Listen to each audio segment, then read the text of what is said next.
Okay, we will call to order the EDA meeting here Thursday, December 5th, 2024, 7:30 a.m. in Chambers. Thank you all for attending. Would you please call the roll? Bevins. Beezer.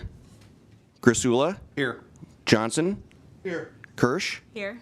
O'Day. Sandy. Yeager. All right, very good. So we got a little bit of a slim crew here, but I think we're going to have a couple people that are going to be rolling in. I will note those as they roll in as in attendance. First item here we have is an approval of the agenda. This is a voice vote. Does anybody have any changes, substitutions, additions to the agenda? I move approval, Johnson. We got a motion to approve. By Second. Johnson, second by Grisula. Any discussion? Hearing none. All those in favor signify by saying aye. Aye. Opposed, same sign. All right, we have our agenda. Consent calendar. This is a notice to the public that all matters listed are routine by the board and will be enacted upon in one motion. There will be no separate discussion on these items unless good cause is shown prior to the time of the board votes on the motion to be. This will be adopted by roll call. This includes item 4A, the approval of the minutes, and 4B, the financial reports.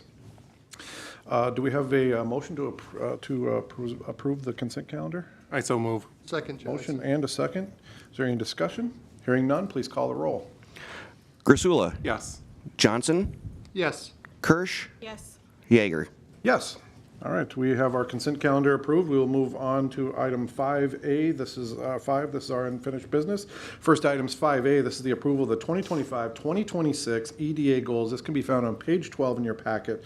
Mr. Kramvik, would you please give us just a quick rundown? Yes, thank you, Mr. Chair. So these were reviewed at the last meeting, and additions are highlighted, and completed action steps were struck out. The following were recommended additions from board members following the last meeting, so they're not discussed at the last meeting. The first one was defining, branding our different neighborhood districts with the goal of being able to be more strategic about how we roll out initiatives and deciding which neighborhoods to target. Next one was implement a grant program to improve business signage in the downtown district with new adopted design standards. Third one was create a comprehensive plan for Brainerd's downtown. And the fourth is optimize the website with additional links, contact information, and land prices to make it easier for developers and interested businesses. And with that, staff is recommending approving the 2025 to 2026 EDA goals and action steps. Certainly any motion can include things to take out or add back in, or add another item. So with that, I'll open it up for any questions. Thank you very much, Mr. Kramvik. Does anyone have any questions for James? Okay. Did everyone get a chance to read it over? Looks like we've been nibbling away at this. Looks like we've kind of got it to a place where I think we might be able to move forward with this. So I'll open it up to discussion for us if we'd like. Otherwise, I'll look for a motion. I think it looks good. I'm ready to make a motion Fantastic. to adopt the 2025-2026 EDA goals. All right, we have a motion to adopt. Is there a second? Second. And we have a second. Any discussion? Just, Please. I like them. I think we removed some that we should have kept. And I haven't talked to James about this, so it's on me. But I'm a little hesitant with all of the very downtown specific goals that are put in there, because downtown is, what, like 4 blocks of a city of 15,000 people. So I think we should, as the city of Brainerd EDA, I think our goals should be a little bit bigger, but I'm not going to vote no. I think these are perfectly fine goals to work on for the next couple of years. Very good. Any other discussion? I guess to speak to that, I think that's true, but I think if we can work on this in downtown, it kind of gives us a chance to work through it and have something to move forward to work on in other neighborhoods in the future. So I think it's a good starting place. That's kind of where I'm coming from with that, so. Yep. Thank you. We have any other discussion? All right, all those in favor signify by saying aye. Aye. Opposed, same sign. All right, we have a approval of our EDA goals. We'll move on to 5B. This is our final framework progress report. Mr. Kramvik again. Yes, thank you, Mr. Chair. So staff provided an update on the framework progress and highlighted some items in yellow on the memo as well as the framework. I'm just going to kind of look at kind of 3 or 4 big ones here that are major goals for 2025. Goal number 2 is update an inventory of underutilized and underdeveloped property and work with property owners to market them for redevelopment. So this is something certainly been discussing with SHC. Staff's been working with them on this. We have, the properties that we're looking at listing. That's all ready to go. I know SHC is working with a land use attorney to make sure we can do everything legally when we're listing some of this stuff. So we have to develop some type of an agreement with them. That's going to be a high priority for the beginning of 2025 and within our goals and action steps. The other one was producing and distributing 12 promotional videos. DDBC can maybe provide an update on this one, where they're at on that. And then the other one was creating a marketing strategy. Now that we have the website and our listings up, I think that's we had it listed in this last one, but probably wasn't quite ready for it yet. And I know Mary's going to be working on that from Visit Brainerd, so certainly very important that we're going to be beginning that in 2025. So those are ones that haven't, they've kind of started. We certainly did the logo, did some branding for it, but now really getting our marketing strategy out to get the EDA website marketed, our properties marketed. So those are the ones that I highlighted that have maybe started or but not quite finished yet. So with that, I can open up for any other questions. Thank you, Mr. Gramvik. Any questions for James? All right, without that, any discussion items on our progress report? I'm going to speak to the videos. DDBC has filmed and released 4 of them, and then we have the rest of the videos shot and edited. We're just kind of banking the content right now to release over the course of the next year. Right now, we're kind of focused on holiday programming on our social media sites. So the content's there. We're just kind of working on a release schedule for it. Thank you. Any other discussion? All right, no action needed on this, correct, James? No action needed. All right, so we will move on to item 5C. This is the year-end reports by our consultants and presentations. Items C and D are somewhat closely related, as we'll be going through the reports and then moving into the shared service agreement. My intent here is to go through the reports first. Have any questions, take any questions at that time. We'll finish up that section and then we'll move on. We'll unfortunately be cycling through people twice here potentially, but that's just going to be the way that it is here. So we'll start off with item C1. This is our DBCE report, sorry. Yeah, it is. Sorry. It's, I believe, found on page 22, if I remember right. James, do you want to? No, we'll just go right into the consultants. Very good. So. Yeah, and I can present on that. For 2024, DDBC and downtown saw a lot of good progress. It's kind of outlaid in the report there, and I'll just kind of cover some top line things. I think visibly, when you go downtown, it's great to see we have really high occupancy rates right now. We were really happy to see 2 kind of long-time vacant properties get some businesses in there.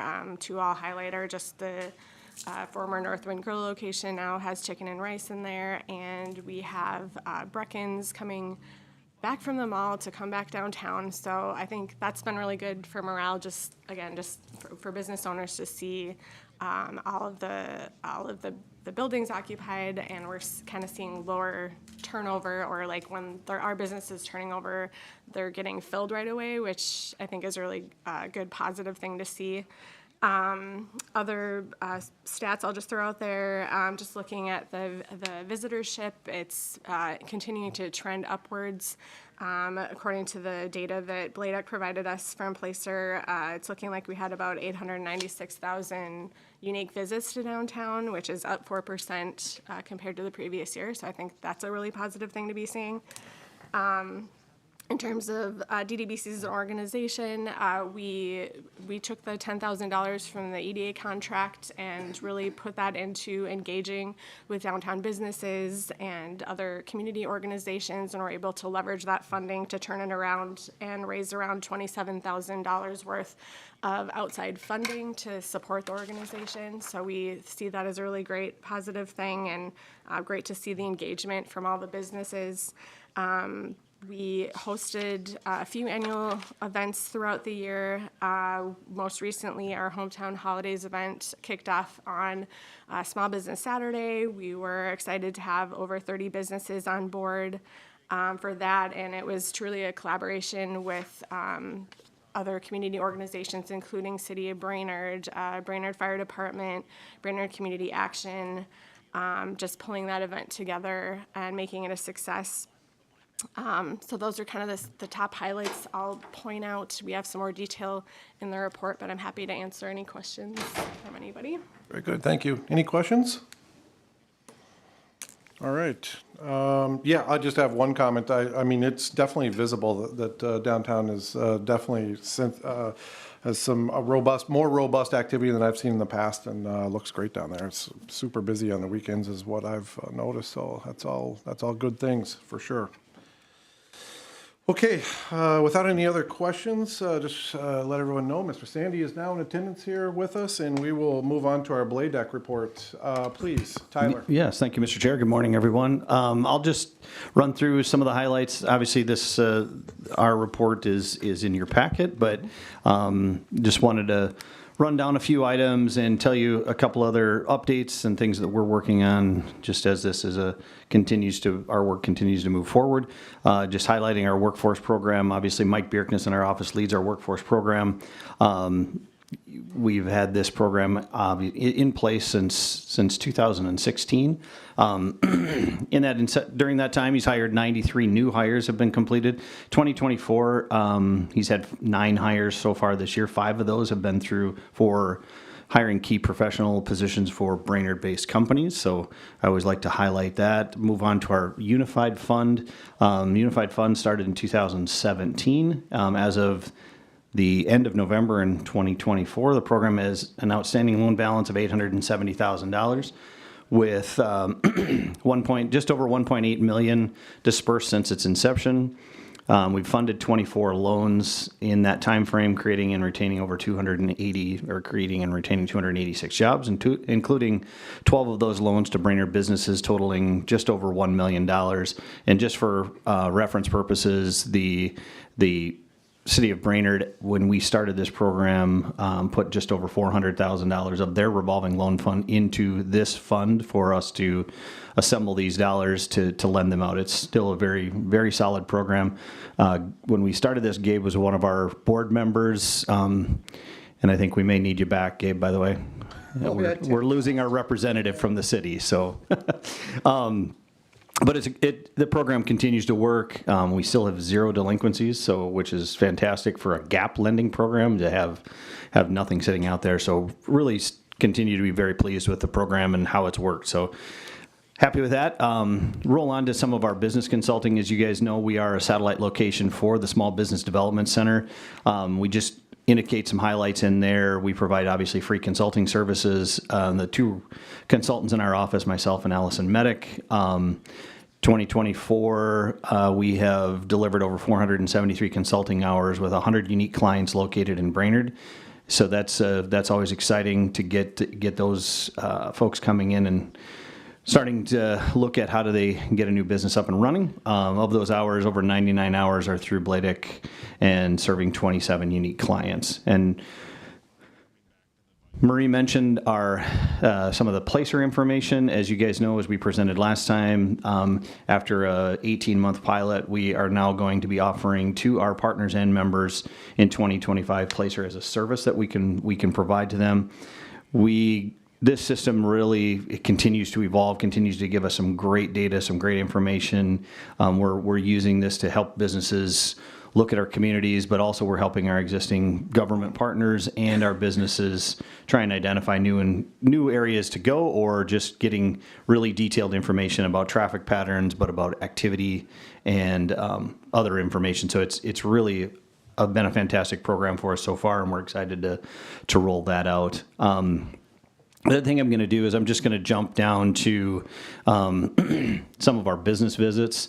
As you can, I know that with the help of James and myself and Haley in our office, we continue to set up business visits for the EDA and for us as well. You can see some of the highlights: the Office Shop, Anderson Brothers, Crossing Arts Alliance, Lexington Manufacturing. I know that we also went to Lakes Printing in 2024. So I know I've mentioned this to you guys in the past at some of our other meetings, but these business leaders do continue to reach out to us, and they really do appreciate the EDA and the Brainerd staff coming in and visiting their businesses. It's very critical to them. They appreciate it.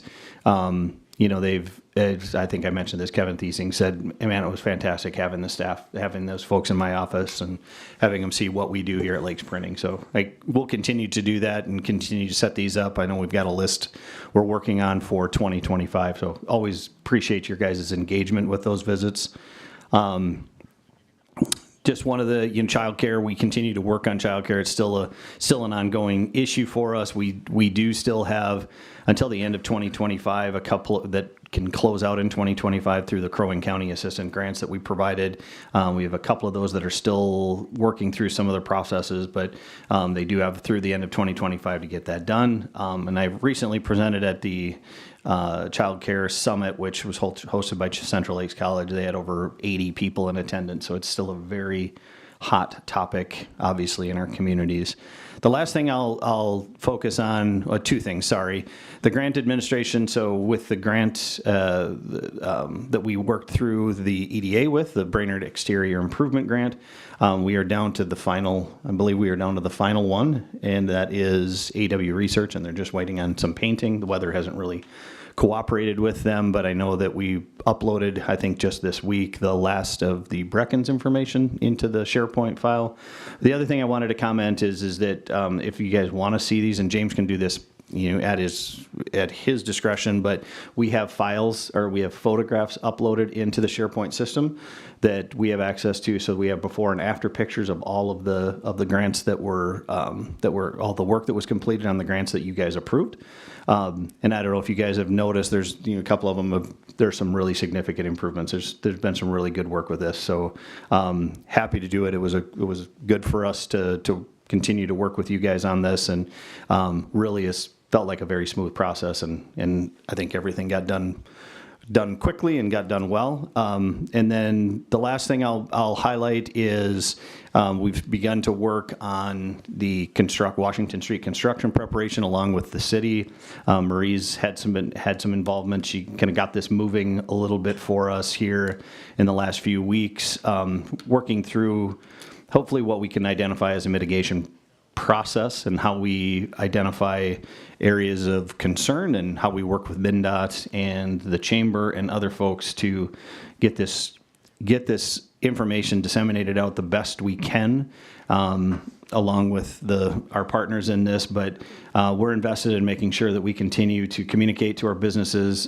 We started this the summer of 2023, visiting our businesses, making them aware that this is coming, but also we have shared information. We're getting some good responses. We're finally getting some feedback. The interesting thing is that as we continue to do this over a 2-year period, there's a lot of changing names and faces and businesses. So we'll continue to work on that, and we'll compile a listing and bring that back to the EDA when some of the feedback that we're getting from from the communication that we've had with our businesses. So. Yeah, I think we had a good look at Nick and James and Marie and myself. We had a good meeting here this week with the folks from MnDOT, and I think we're starting to move on a pretty solid path, getting this forward and come up with a good plan to make sure that we can get everybody on the same page when this construction starts in 2026. Thank you. Any questions? Oh, sorry. Any questions for Tyler? All right. Thank you, Tyler. We'll move on to our Visit Brainerd report. It was in the packet here. So yeah, please, James. Yes, just want to, excuse me. Mary did indicate that she'd be in about 8 o'clock, so I think maybe we move to Jennifer, and she can maybe do that as part of her 2025 scope. So otherwise, it is in the packet, and it's combined with the Visit Brainerd PSA is kind of combined in the same document. So Jennifer, please. Good morning. Oh, that's why. All right, now my microphone is working. So we've been quite active and busy this past year. Obviously, you've seen me several times, and we've had good discussion about several of the tasks that actually were in our contract. So I'm not going to belabor some of those items that I've been before you over the last couple months, but a couple things that have been going on behind the scenes that you're probably not as familiar with are things that I think I'll try to touch on. The first has to do with the undeveloped or underdeveloped and underutilized property analysis. So in your packets, we did a snapshot of what that analysis looks like. It's attached to your report. There it is. And what we've been doing is actually going through the entire city and doing an analysis based on key metrics of how developable a property is. So you can see that we've got different variables that we're using for that criteria for those metrics to assign a point system, if you will, to it to determine which parcels or which areas might have the most development or redevelopment potential. So you can see that we're looking at things such as whether there's wetlands on the site, what percentage of the site is buildable, whether it's available, so to speak, in terms of is this something that could be actively marketed, and is there significant topography or topographic challenges? And when we combine all of those pieces together, we can evaluate that in comparison and get basically a point system where we, on the higher end of the points, are more developable, and on the lower end, they're less developable or the least have the least options. So it's not to say that anything gets kicked out. This is simply a way of helping us try to prioritize areas that might be best suited for development or redevelopment. This is being used in conjunction with a value analysis. So essentially we're looking at doing a scale of where land values exceed building values, for example, when we look at those market values. If the land value exceeds the building value, oftentimes those are the most opportune for development or redevelopment because you don't have high building or infrastructure costs that are necessarily associated with it. Obviously, you have to take into account the fact that you might have green fields, those types of things, which also would be costly in terms of pulling the infrastructure to those. But it gives us a good gauge. So by doing a mapping analysis in conjunction with the points analysis, we can kind of target and hone in on specific areas that might have great opportunity in the coming years. So part of our work has been to get this sort of GIS data put together so that moving forward we can use it, the city can use it, and it becomes a tool for us, especially when we think about marketing and when we're looking for opportunities for specific land use or development types. So that's one of the things we've been doing. It's been obviously a very cumbersome, large effort because we're doing it for the whole city, but we are, I think, at about 95%. We're doing some quality QA/QC checking on everything. And then obviously we will sit probably with staff in the first quarter of the year. That will also be used. James talked a little bit about the idea that we are going to be looking at how to list properties or make properties that are property owners that are open to development or redevelopment, how we get those in our active listings, if you will.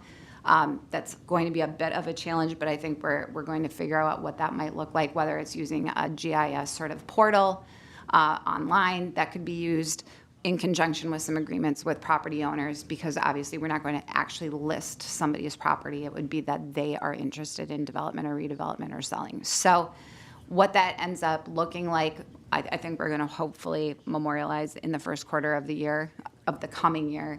And a lot of this background data is used in support of that. Excuse me. So that's one of the big efforts that we've been working on over the last year.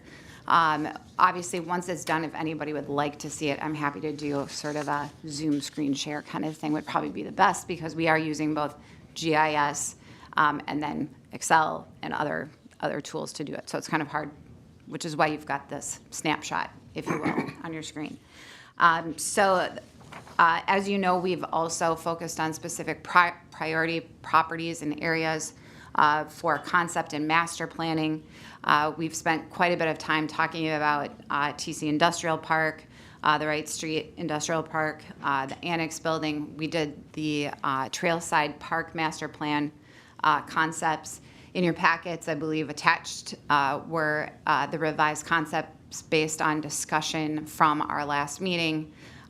Those were basically we reduced the number of access points, and then we also did a third concept that had a commercial area along the road frontage. So We made some of those adjustments. Those are in your packet. The intent is that, again, those would end up in your, or online on the website and then also on our listings website.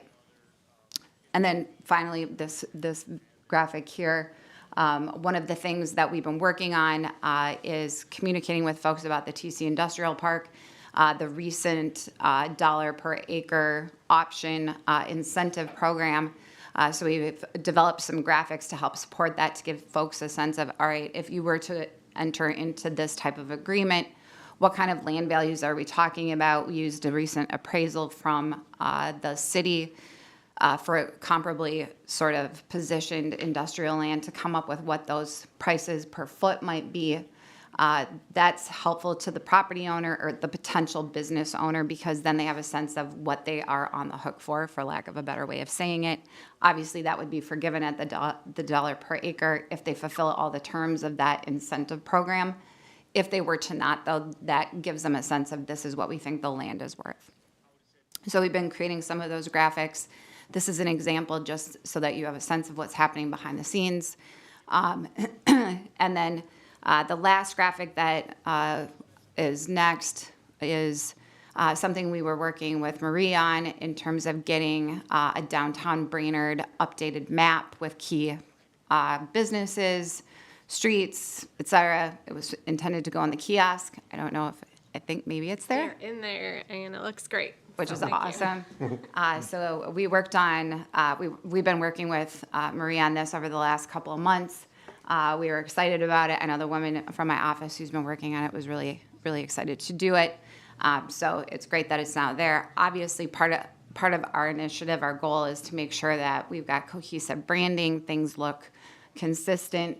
And this, again, just further supports that by making sure that you have good graphics, good maps, good information to try to promote the city. So some of the other things that we've been doing behind the scenes, talking with developers. I've been to a couple of recent MinCar events, actually, even down in the cities. There's some pretty solid interest, actually, in the Brainerd area.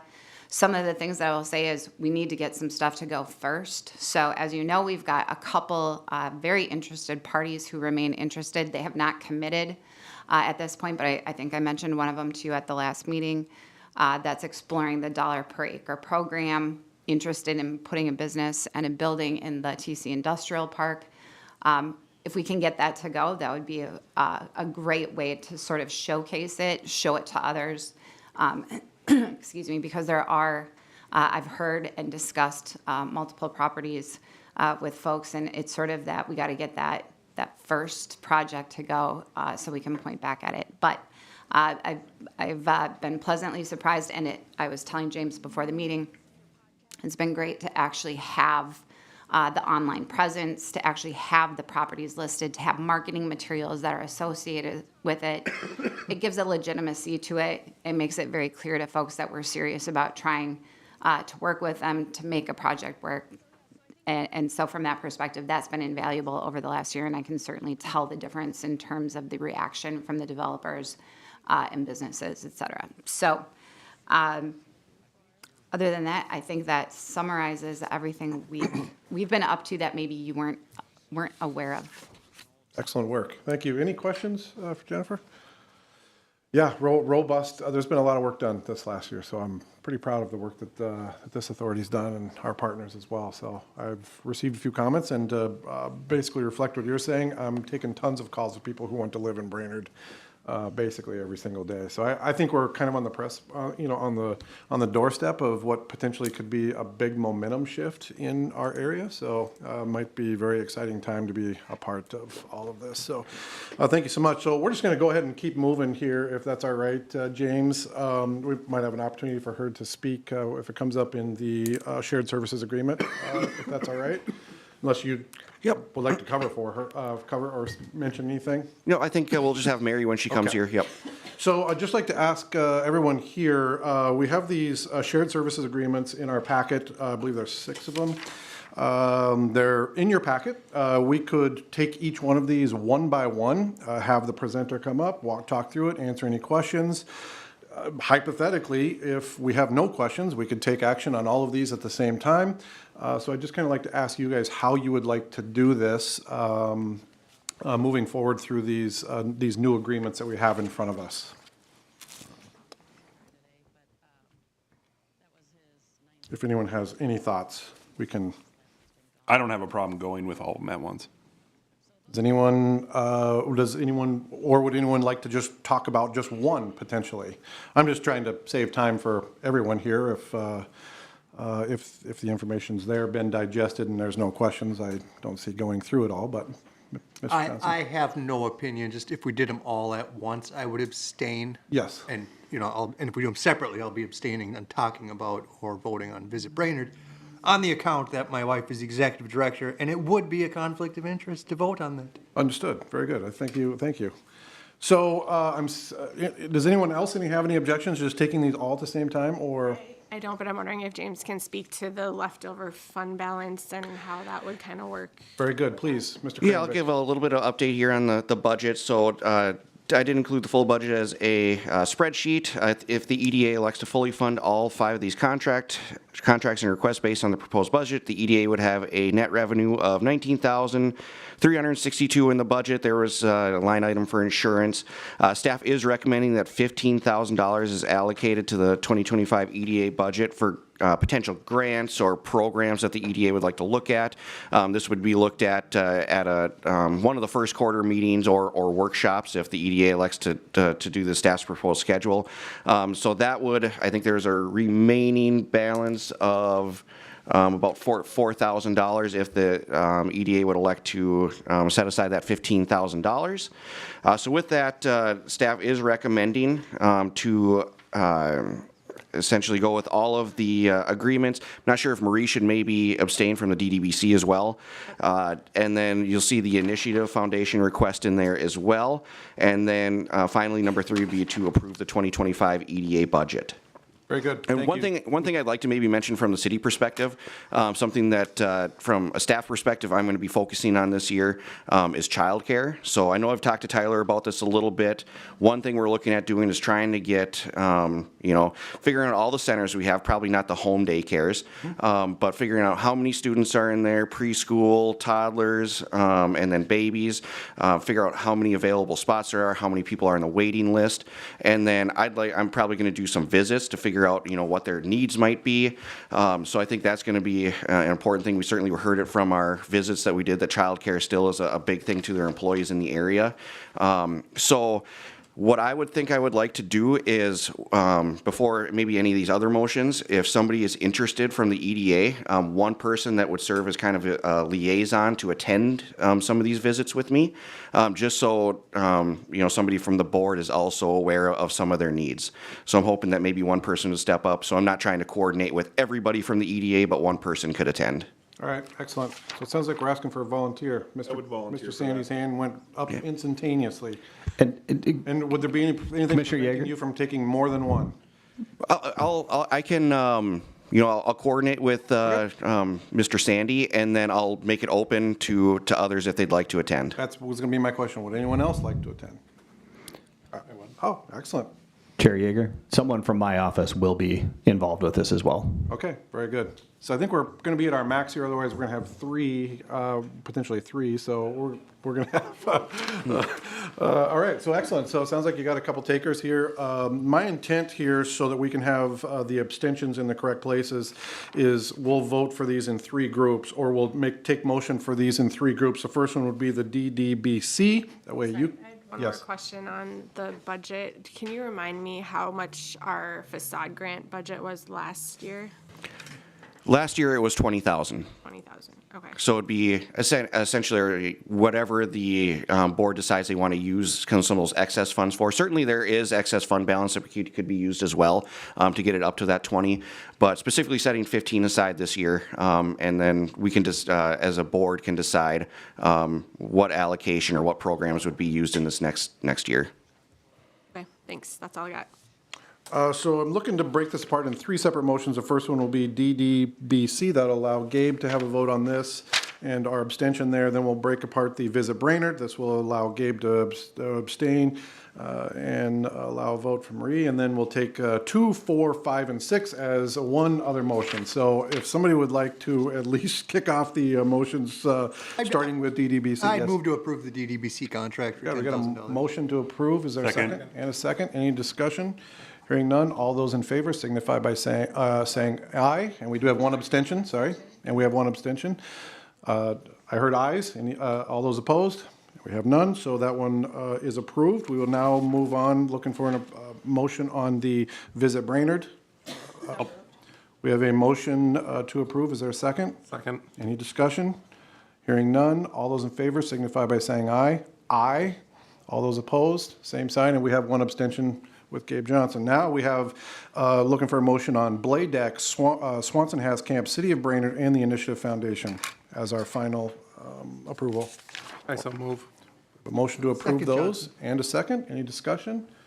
Hearing none. All those in favor signify by saying aye. Aye. Opposed, same sign. Okay, so we got through those, guys. Good job.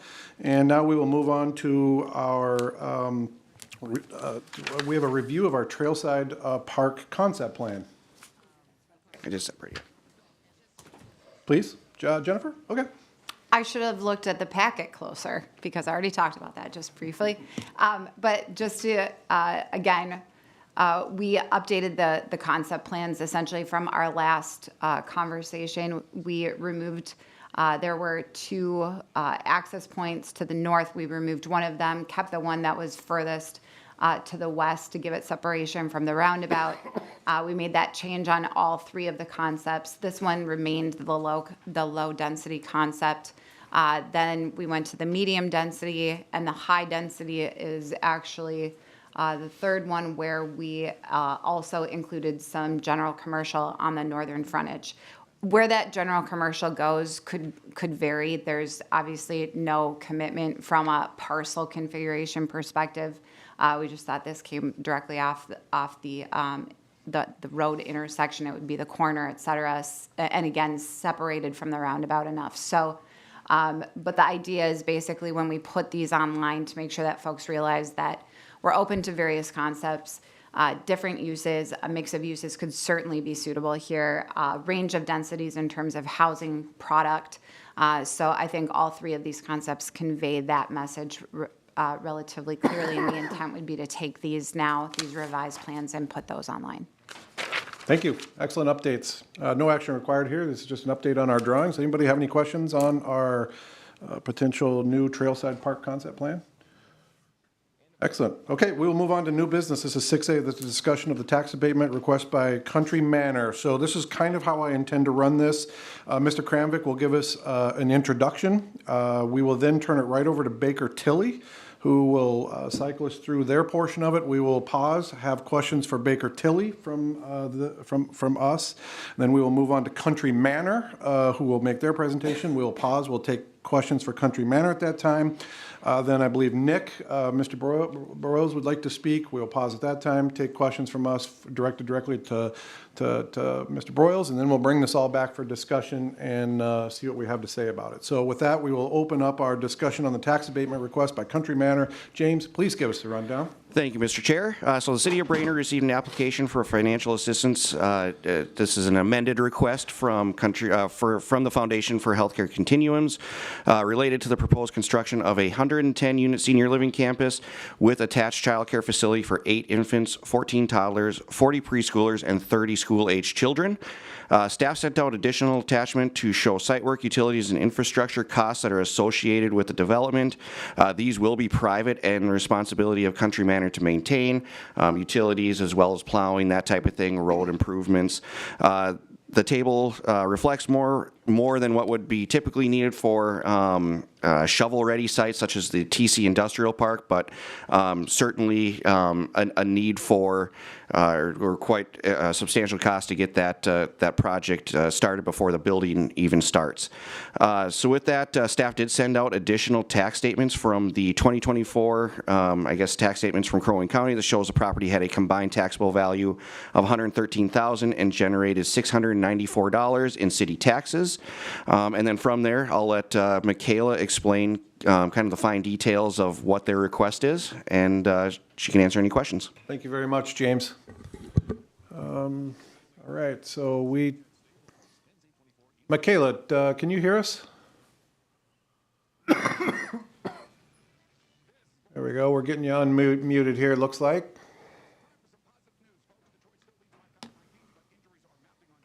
Do I got to do the star thing here? Okay, Michaela, it looks like you're unmuted. Can you hear us? Oh. Does she need the star 6 on her end? Yeah, star 6. Michaela, star 6, please.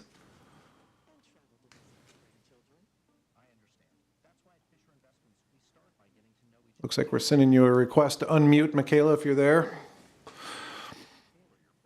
You'll be pushing star 6 on your side.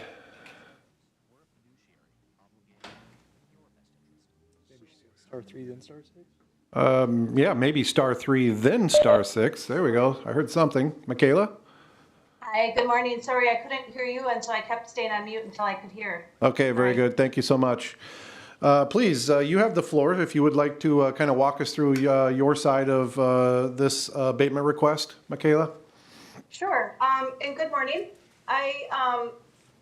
You have in your, I think, packet, an updated memorandum that we prepared based on the revised request that Country Manor had submitted to the city and the EDA. I don't know how much background that everybody has on this project, but the applicant has requested tax abatement in prior years, and there's been some kind of delays and timing for construction and so on. And so they are back revising their application again. And what had initially been approved was 45% of the city-only share of tax abatement for up to 10 years. And their modified request that's before you today for consideration is the value or the total development cost of the project has now increased to about $49 million. The taxable value is still the same at about $21.9 million. And they've applied for tax abatement assistance to offset a portion of their costs associated with construction of the project. And their recent request is for 65% of the city's share of the annual tax abatement revenues. And what they are looking for is a maximum of 1.2 million or for up to 20 years. And what you'll see in our analysis is that based on that taxable value of 21.9 million, the city's estimated annual share of abatement, assuming 65%, would be about $97,395.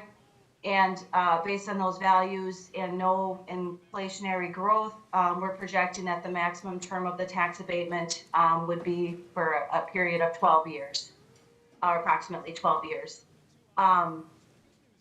Tax abatement is redirecting a portion of the increased taxes that are resulting from this development and essentially rebating a portion of those taxes back to the developer. And that's where a portion, meaning 65% of the city's share, to assist with their cash flow of the project.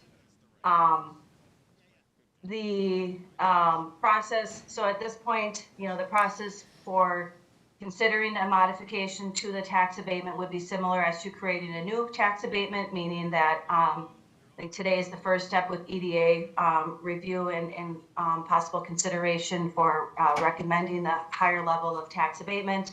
And then there would be the process that includes notice of a public hearing by city council, and then there would be modified terms of a tax abatement agreement between the city and the developer.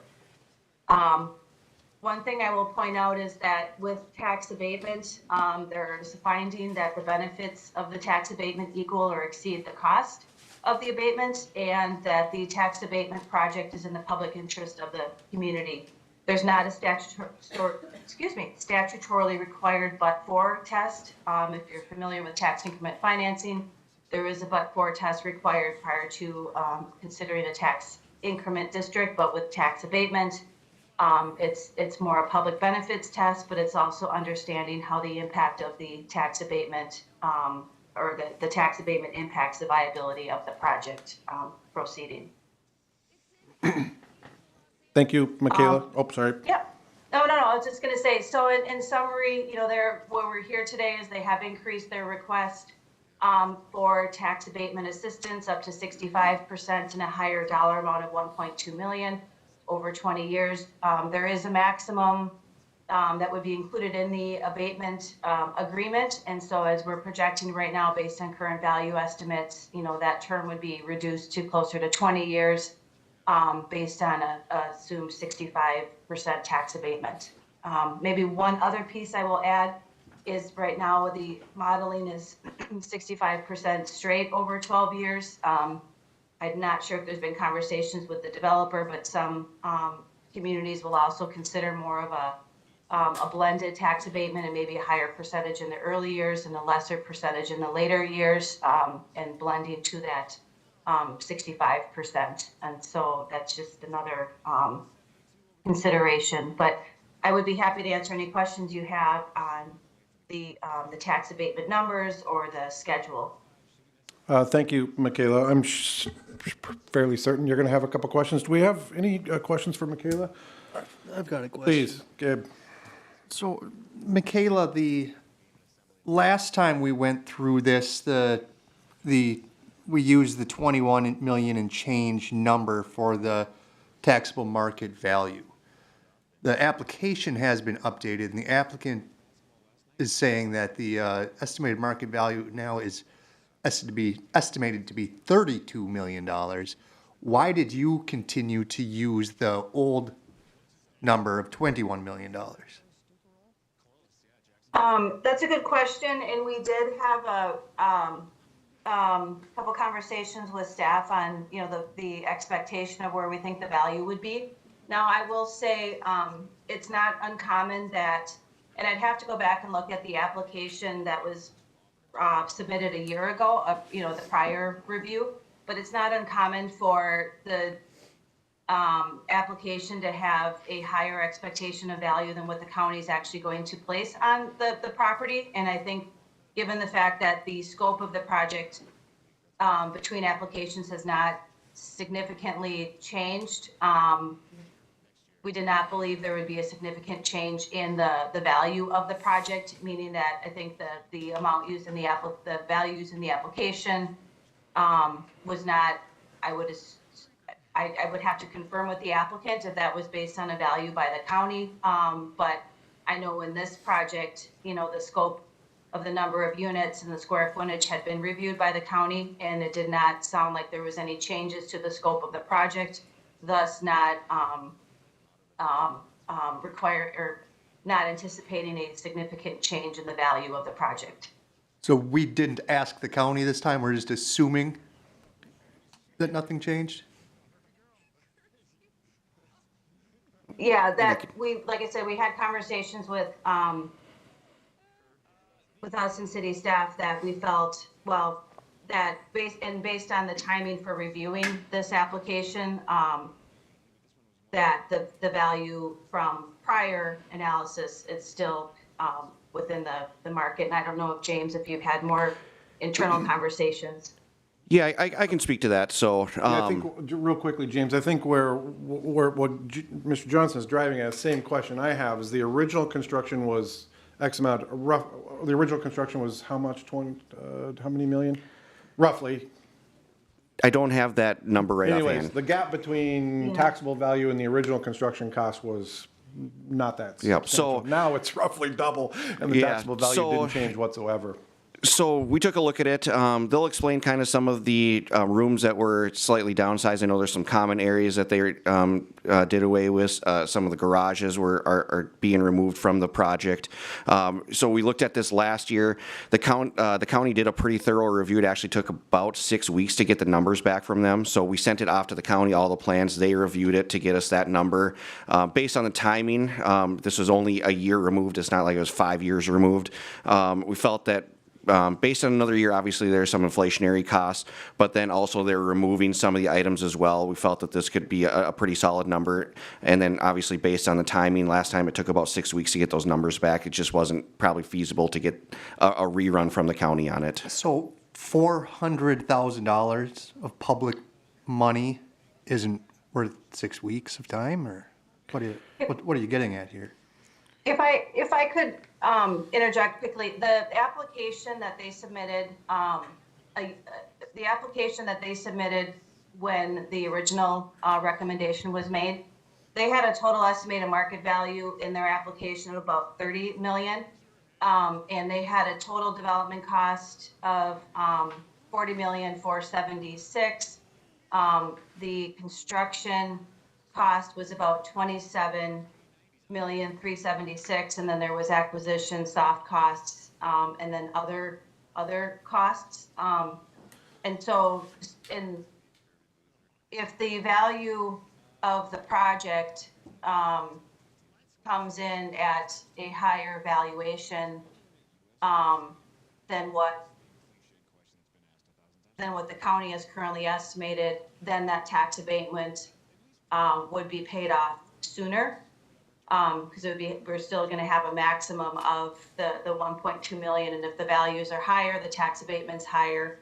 That projected 12-year term that I mentioned should be a lesser term because the annual abatement is higher. Well, I understand math, Yeah, I just wanted to point out that the original application, and I don't typically, unless we know they've had a conversation with the county, oftentimes they will just, I can't speak on behalf of the applicant, but in my experience, oftentimes they will just have a plug number of what they think the value is going to be based on their total investment, and that's not oftentimes how the county is actually going to value the project. But anyways, I wanted to share that background of what the change between their estimated values in the two applications and the different year. Okay, thank you, Mr. Chair. I mean, I got an answer to my question. I think I support it on its surface. I just had some questions on the math and how we Thank you. put that Thank you, together. Mr. I just have a quick question on, I'm a little fuzzy on what happens if the taxable value goes down, which does happen. How does that impact the abatement? Yeah, that's a great question that I think, right now, if the values, like I said, if the values go high, that 12 years could be less. If the value goes down, that 12 years could be more. I think one of the terms for EDA and the city to decide is if you want to grant the 1.2 million up to 20 years, which I will say as a side note, going up to 20 years does require, and I don't know if Connie and James, we talked about this, but just to confirm, it does require some kind of notice or, request for denial of participation from one of the other taxing entities.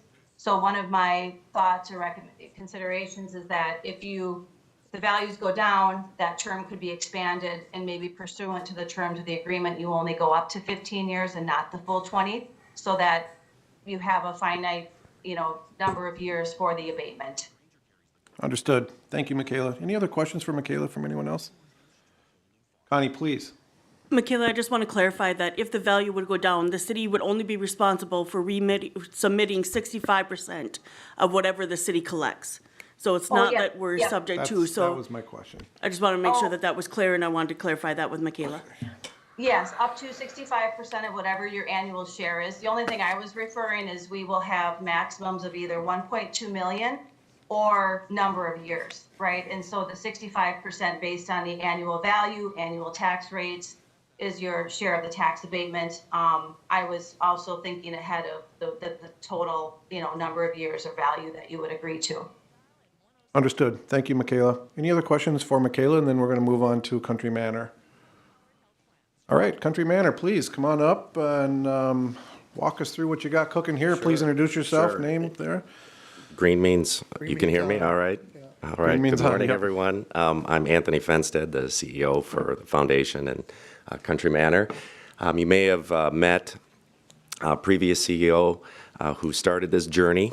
Unfortunately, Brian passed unexpectedly So I worked with him for almost 30 years. So as I step into this, there's a variety of reasons why we want to come to your community. Obviously, the excitement, as I've heard this morning, about a growing community, but we also want to bring what we consider is, by and large, really the fabric of any quality community, and that is the vulnerable people that we serve, seniors as well as children. And so looking at this project as it's matured over the years and we've weathered pandemics and supply chain issues, we started to obtain a more clear picture that the construction alone, because of the newly developed assisted living license in the state of Minnesota, this was essentially a blanket that the state laid over existing senior facilities and assisted living communities. And the requirements of such have made the construction much more costly to ensure those vulnerable adults are safe. And so the contractor that we were obtaining numbers with was using accurate information for more multifamily construction. When we started to get into the nuts and bolts of what is required, we've since changed contractors. We're working with someone who has built several of these, and so this is a decision that I was a part of, so that is new to you folks. You can understand we feel we're doing the right thing using someone who in Bauer Build Design, which I think is in the application, and have many successful projects in the state.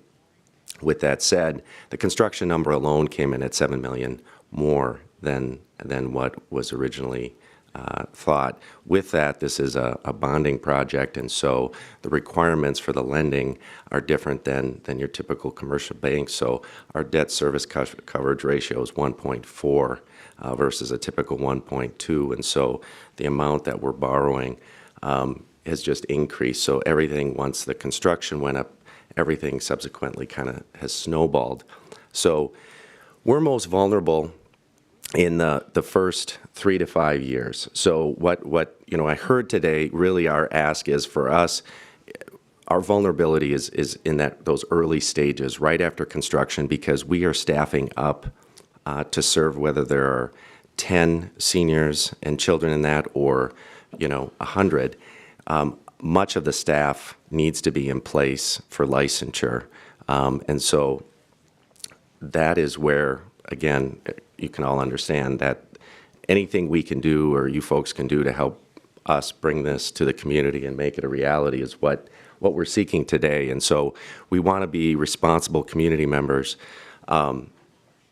So if there's the opportunity to, feather, as it was said, there's a flat. I think what I've heard this morning is and full transparency, I've not facilitated one of these projects before, so I just, I'll use my lingo a little bit, bear with me, but the idea is rather than a flat 65, if the board's more comfortable with a dollar amount and it feathered over time, that would benefit our organization because of those early years of vulnerability. So if there's a dollar amount and rather than a flat number, it's tiered, whatever the group is comfortable with, I'm open to. I don't want to overcomplicate things. Obviously, there's procedure and common practice, but we are open to that. I just want to emphasize that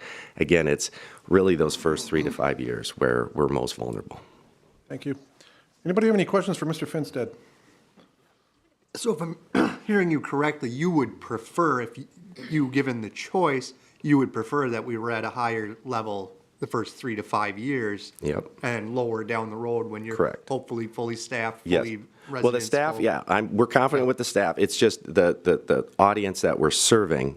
That naturally, if I'm a family and my children are in a particular center or something, it may, over time, life takes you a different place. So it might be the following year that I relocate children to our child care. Same with seniors. A lot of family, our experience is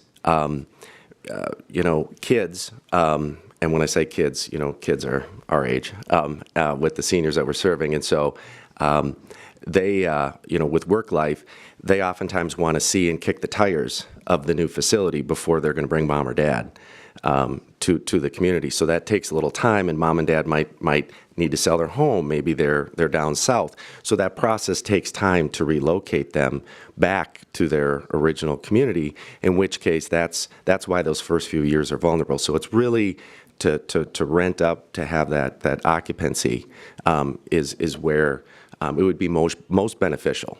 So, Yes. So yes, you'd prefer it. The answer was front-loaded. yes to your Okay, question. thank you. Mr. Johnson, yes. Any other questions, Mr. Stead? I've just two quick questions, or maybe potentially one.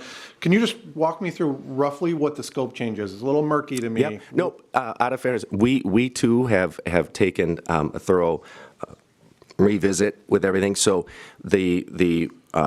it's really broken into I don't know if I want to say 4 main areas. So we have an area that is serving memory care and high acuity. And high acuity is essentially kind of a bridge between, a typical assisted living and a nursing facility. And so we'll have the capacity to serve folks and provide the community an option rather than immediately being placed in a nursing facility. Second is we have some luxury apartments to offer some high-end opportunities for seniors. Then we have a more modest a wing area of apartments, and then we have the child care center. And so with all that said, what we modified was some common space. We had a rehab that we were looking to serve the community with some outpatient rehabilitation.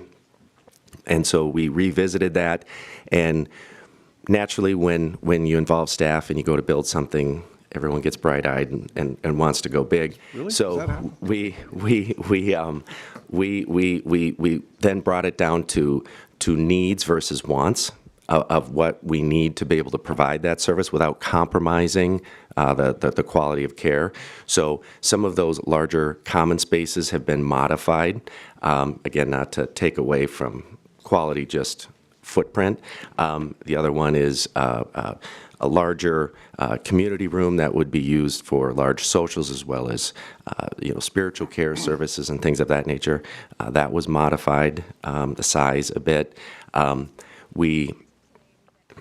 I'm going to ask, do you recall some of the other items that? Island garages. Oh, yeah. So we have attached garages, tuck under garages, and then we had some island garages. I'll call them island garages. I mean, you need to go outside to get into the garage, if that makes sense. So there was 2 sections of those. We removed one because we felt that was recommended to us from our contractor, that was something that we could go back and build as needed, whereas initially they may not all be utilized. And so that was something they said, as we're looking to try to make this a reality from our lenders, that was one that was the easiest for us to reduce some costs, knowing that we could come back and build on that land for those. So we've looked at that and some FF&E. So we're trying to we've reduced costs as well. Sure. In kind of the non-revenue generating areas primarily, obviously. Right? Primary, yep. Just my follow-up question is, hypothetically, if this abatement happens, what would you say percentage-wise is the likelihood that this project will move forward? What is the status of viability today if this happens? How close are we? I stand before you. Our objective is to break ground the 1st of April. We have phased in opening phase 1. There's 2 phases to the project. Our contractor has said that we'd be able to hopefully gain occupancy or the certificate of occupancy. Is it August? Early summer of 26. Yeah, early summer of 26. And then phase 2 would be early fall of the same year. So that's the construction window is, like 15 to 18 months, phase 1, phase 2. Yeah, I'm not asking for a timeline. And I understand the I hope percentage, that yes. you're highly optimistic. Yeah. No, we're I'm asking working you with for a financing. measurement on how viable you think the project is right now if this happens today. 90+%. 90%, Absolutely. did you say? Yes, Okay, absolutely. Yep. fantastic. We're working with financing right now. We've obtained the contractor at 1 o'clock. I'm going to be in Plymouth with our contractor today, so we're full steam ahead. Absolutely. Fantastic. Thank you. Any other questions? Please, Mr. Johnson. Yeah, I'm sorry, I just had one more that popped up here. Have you worked with Tyler at all?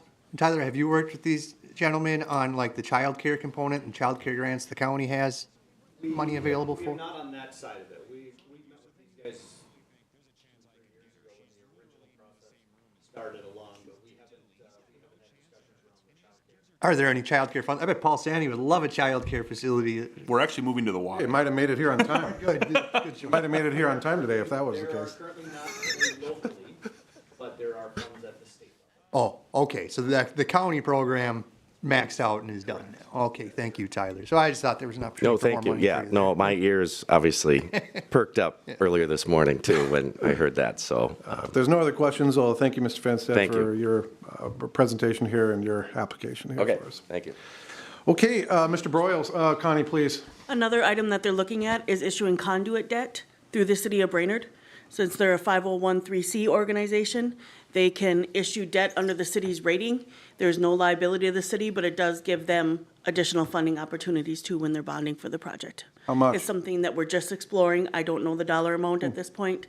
It is something that's just being exploring. I don't have a lot of experience with conduit debt, but I have been contacted by our Kennedy and Graven, our municipal, our bond council, and we're just kind of initially exploring what that means and what that would mean for the city as well as Country Manor. If they Well, I get have a lot that, of can we get the questions, but taxes? I'll wait till you have answers. Yes. All right, very good. Mr. Broyles, you're up, sir. Thank you, Mr. Chair. I just wanted to take a moment to voice my support for this project. Tyler alluded to this too about the Child Care Summit that was probably a couple months ago. He presented at that, James and I attended that, and actually that very same week, the day preceding that, there was a housing summit over in Baxter, and James and I attended that as well. I don't think it escapes anybody in this room that housing and childcare are significant challenges for all communities these days. So I just wanted to read something very quickly in support of this project. You know, staff does recommend approval of this project for tax abatement and public assistance. This project would fulfill two of the highest priorities for economic development in the city of Brainerd, which are housing and childcare. Studies have shown that seniors wish to age in their communities, and with the current lack of senior housing, they cannot move out of their current single-family homes. By expanding senior housing, it frees up single-family housing for workforce. Additionally, childcare is a major issue facing all communities and regions, and Brainerd is no exception. Again, this project fills two major needs. With today's tax rates and construction costs, tax abatement will need to be utilized to achieve development goals and to fund infrastructure, site work, and utilities. And I just want to echo something that Jennifer said earlier. I think oftentimes something needs to be a catalyst to spur future development, and I think this is an opportunity that I would recommend this board certainly consider. Thank you. Thank you, Mr. Broyles. All right, we're fresh to the end of the line of presenters here, so I'll open it back up to us for any discussion. Otherwise, Mr. Johnson. Yeah, I support this. I've supported it all along. I was actually involved with doing the math to get it to 45% instead of 100% years ago, but now we're up to 65%, which is unfortunate, but I still support the project because it, as Nick Broyles pointed out, it just hits multiple things that we need in this community, including investment. So I support the 65%. I would support, or I would even recommend going 100% years 1, 2, and 3, and then scaling it down after that, because those are the years they're most exposed to not having all the heads in the beds. Mm-hmm. Any other discussion? Yeah, Mr. That was the same thought I had. I don't know how this works from a staff level, but if we just give direction today about a blended kind of rate, can we approve it with that in mind, and then you guys work on that blend to 65? Yep, so this would be a recommendation to city council. So then, yeah, we could do the 100% over 3 years and then just kind of maybe an even rate after that. Thank you. Yeah, and I was going to point that out to everyone here that we're not the ultimate determining body of this. Right now, this will be pushed on to city council for final say on this. So anybody else have any thoughts? I'm in the same boat. First of all, I'd like to thank you guys for wanting to build inside the city of Brainerd, and obviously want to do everything we can. I believe that construction and growth is a momentum game, and sometimes just one project is all it takes. So I ultimately support this as well.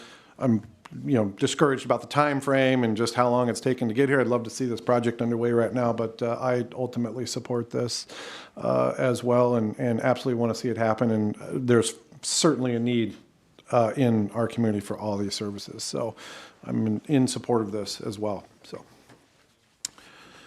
So you're looking for basically a motion from us showing support of this, and sounds like if you get it, staff's going to work on some, you guys are going to do the number lever thing and move some stuff around and put it in front of the city council, correct? Yep, so if you guys could provide a recommendation, it sounds like you may provide a recommendation to amend those percentages, so look for a motion.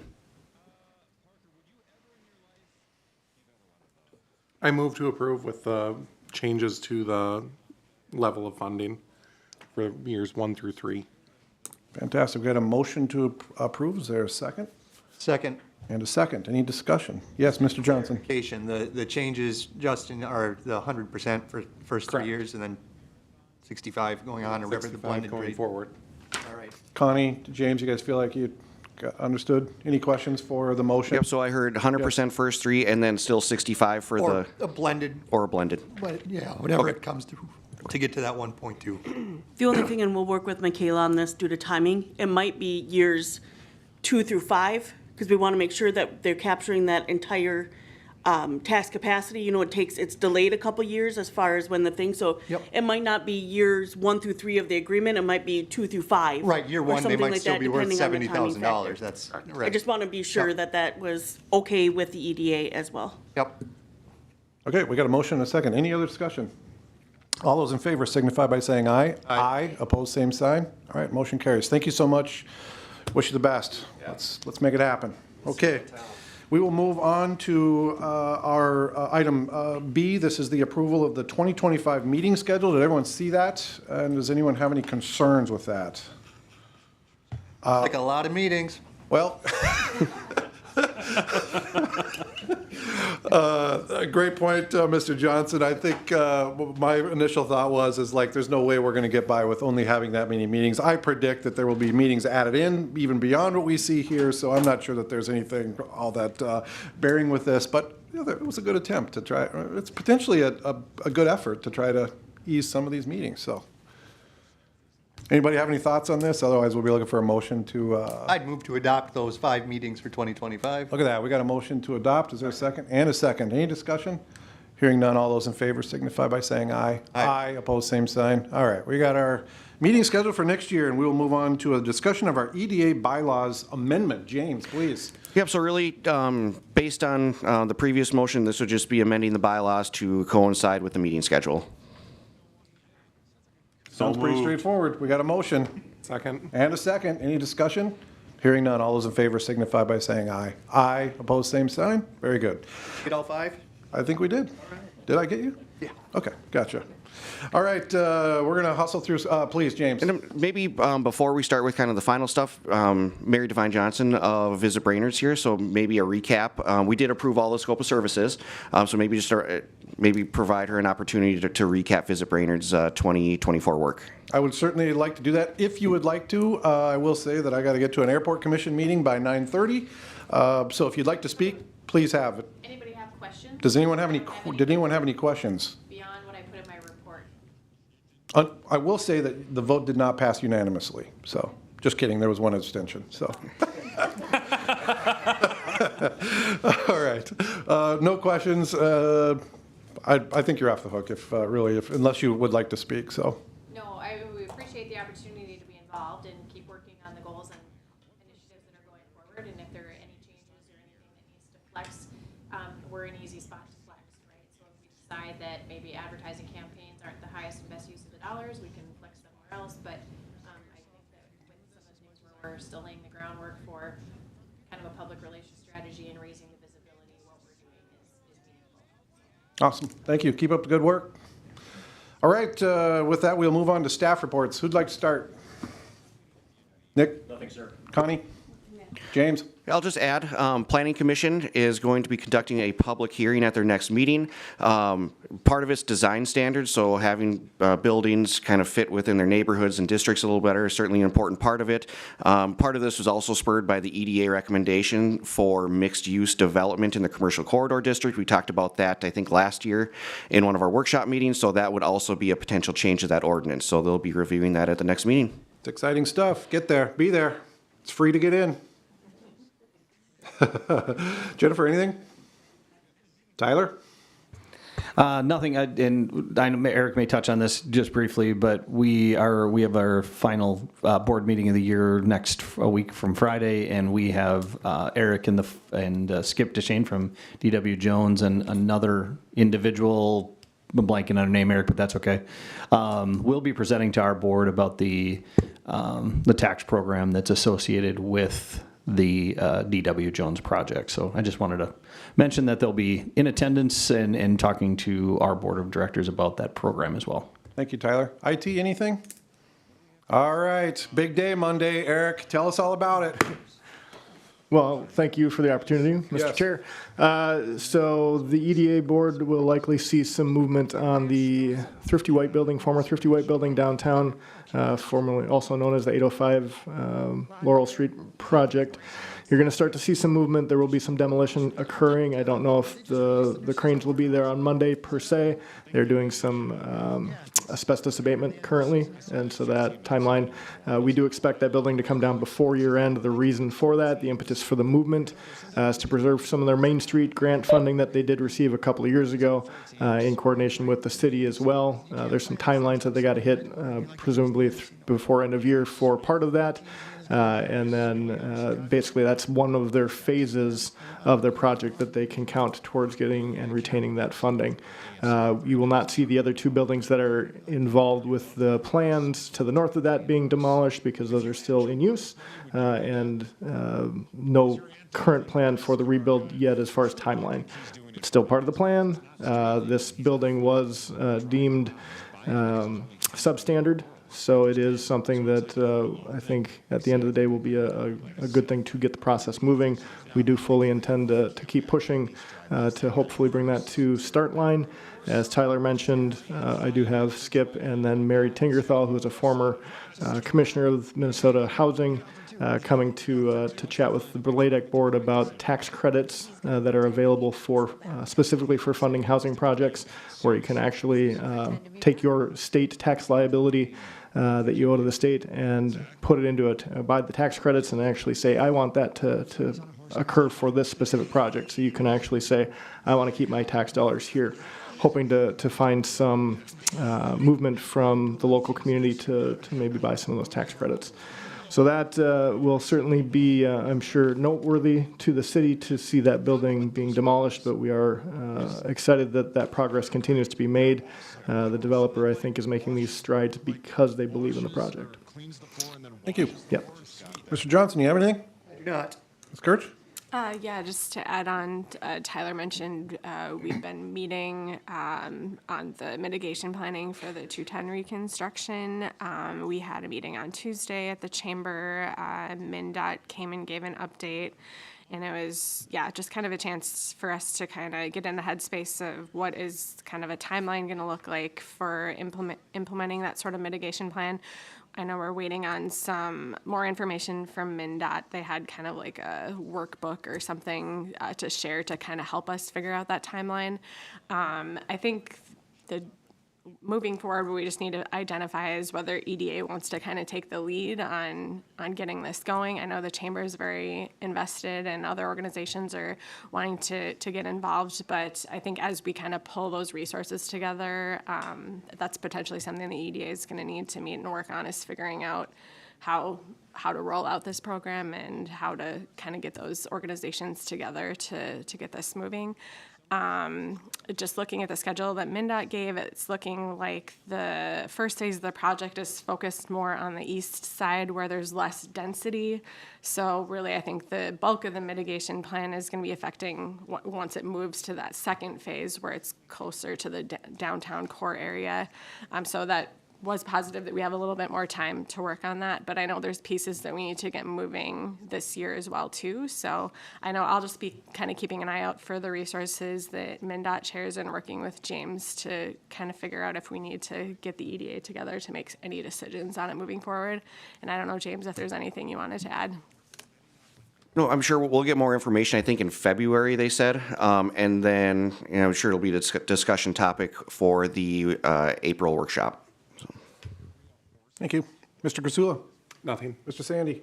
I just wanted to put a plug in. There is another large MnDOT project. It's not in the community of Brainerd, but it certainly affects our region. The overpass at 210 and 371. There are 2 business meetings that are occurring next week at the Bladek facility on Wednesday and Thursday. It's another huge project for this region, and it does have the potential to affect what we do here in Brainerd, but also what our neighbors are doing in Baxter. So I just wanted to put a plug in for that if anyone's interested in attending those. Thank you, Mr. Sandy. All right, and I have nothing, so with that, we will be looking for an adjournment. So moved. Got a motion and a second. Any discussion? Hearing none. All those in favor signify by saying aye. Aye. Opposed, same sign. Thank you very much.